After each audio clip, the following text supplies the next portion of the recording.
देखो, सबसे पहले हमें मेंस्ट्रुअल साइकिल के बारे में पढ़ना है, ठीक है? तो मेंस्ट्रुअल साइकिल होता क्या है, इससे पहले हम एक बेसिक कांसेप्ट समझने वाले हैं। देखो, सबसे पहले हमें ये पता होना चाहिए कि एस्ट्रोजन और प्रोजेस्टेरोन ये दोनों मिलके क्या करते हैं, एंडोमेट्रियम को मेंटेन करके रखते हैं, ठीक है? हमें सबसे पहले ये कोर कांसेप्ट है कि एस्ट्रोजन और प्रोजेस्टेरोन मिलके हमारा एंडोमेट्रियम को मेंटेन करके रखता है। अच्छा, अभी देखो, हमें क्या समझना है कि ये जैसे देखो यहाँ पे प्राइमरी फॉलिकल्स है, ओके, ठीक है? ये प्राइमरी फॉलिकल्स क्या करता है, प्राइमरी से सेकेंडरी बनता है, सेकेंडरी के बाद टर्सरी बनता है, टर्सरी के बाद क्या होता है, यहाँ पे देखो ग्राफियन फॉलिकल्स बनता है, ठीक है? हम टर्सरी फॉलिकल्स को ग्राफियन फॉलिकल्स भी बोलते हैं।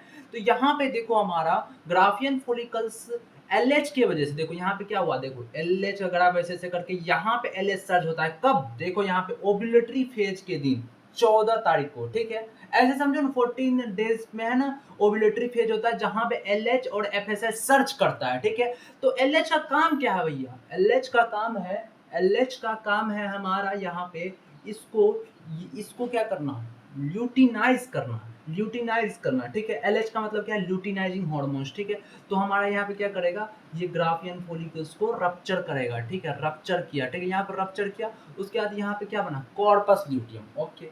चलो यहाँ पे हम कॉर्पस ल्यूटियम बन गए, ठीक है? अभी भैया कॉर्पस ल्यूटियम करता क्या है, कॉर्पस ल्यूटियम हमारा एस्ट्रोजन और प्रोजेस्टेरोन बनाता है, और एस्ट्रोजन और प्रोजेस्टेरोन मिलके हमारा मतलब यहाँ पे इंडोमेट्रियम मेंटेन होता है, ठीक है? चलो यहाँ पे मेंटेन होने तक का बात हम समझ गए कि कॉर्पस ल्यूटियम के बाद एस्ट्रोजन और प्रोजेस्टेरोन मिलके इंडोमेट्रियम को मेंटेन करता है, ओके।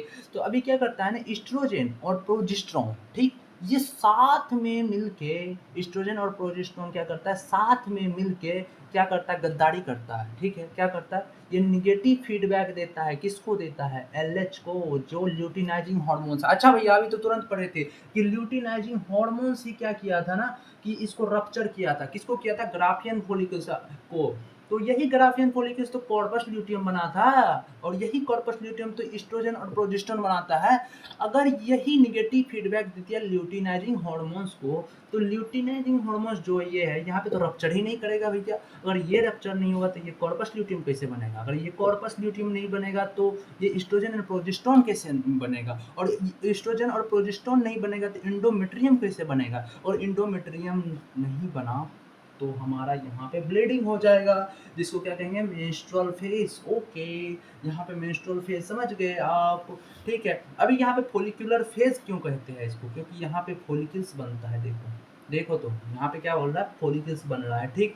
और यहाँ पे देखो, यहाँ पे यूटेरिन इवेंट है, ये ओवेरियन इवेंट है, तो यहाँ पे क्या है, यूटेरस, ये हो गया यूटेरस, ठीक। यहाँ पे क्या हो, ओवेरियन इवेंट। तो यहाँ पे ओवेरियन इवेंट में क्या हो रहा है, देखो ओवरी में क्या हो रहा है, यहाँ पे हमारा बन रहा है फॉलिकल्स, तो यहाँ पे क्या बोलते हैं, फॉलिकुलर फेज। और प्रोलीफेरेशन फेज मतलब क्या हुआ है, देखो यहाँ पे इंडोमेट्रियम मेंटेन हो रहा है, इसको पोलीफेरेशन फेज कहते हैं, ठीक है? और ये 14 डेज पे ओव्यूलेटरी फेज बनता है, ठीक है? यहाँ पे ओव्यूलेटरी फेज, यहाँ पे देख रहे हो 14 डेज पे ओव्यूलेशन हुआ, जहाँ पे यहाँ पे कॉर्पस ल्यूटियम टूटा, एलएच सर्ज हुआ, ठीक है? और यहाँ पे सीक्रेटरी फेज, यहाँ पे सीक्रेटरी देखो, यहाँ पे क्या लिखा है, यूटेरिन इवेंट में सीक्रेटरी फेज और ओवरियन इवेंट में ल्यूटियल फेज। यहाँ पे ल्यूटियल फेज हुआ जिससे कॉर्पस ल्यूटियम टूटा, और यहाँ पे सीक्रेट हो रहा है, हो रहा है, ठीक है?